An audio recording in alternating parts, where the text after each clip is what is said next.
ಕಾಡಿನಲ್ಲಿ ಮಿನಿ ಎಂಬ ಒಂದು ಪುಟ್ಟ ಅಳಿಲು ಇತ್ತು. ಮಿನಿಗೆ ದಿನವೂ ಬೀಜಗಳನ್ನು ಸಂಗ್ರಹಿಸುವ ಆಟ ಬಹಳ ಇಷ್ಟ.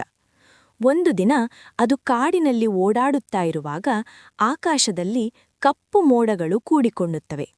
ಅಯ್ಯೋ, ಮಳೆ ಬರ್ತಿದೆ ಎಂದು ಮಿನಿ ಚುರುಕು ಪಡೆದು ಮನೆ ಕಡೆ ಓಡಿತು. ಮಾರ್ಗಮಧ್ಯೆ ಒಂದು ಚಿಕ್ಕ ಚಿಟ್ಟೆ ನಡುಗಿ ಕುಳಿತಿರುವುದನ್ನು ಕಂಡಿತು.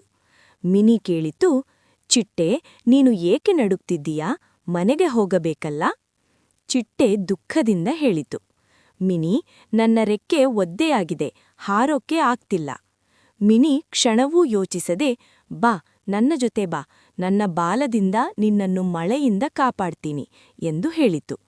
ಮಳೆ ಸುರಿಯುತ್ತಿದ್ದರೂ ಮಿನಿ ತನ್ನ ಬಾಲದಿಂದ ಚಿಟ್ಟೆಯನ್ನು ಮುಚ್ಚಿ ನಿಧಾನವಾಗಿ ತನ್ನ ಮರದ ಗೂಡಿಗೆ ಕರೆದೊಯ್ದಿತು. ಅಲ್ಲಿ ಚಿಟ್ಟೆ ಒಣಗಿ ಹಾರಲು ಸಿದ್ಧವಾಯಿತು.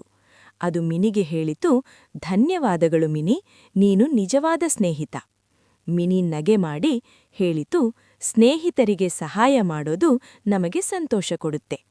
ಕಥೆಯ ನೀತಿ: ಇತರರಿಗೆ ಸಹಾಯ ಮಾಡಿದರೆ ಜಗತ್ತೇ ಸುಂದರವಾಗುತ್ತದೆ.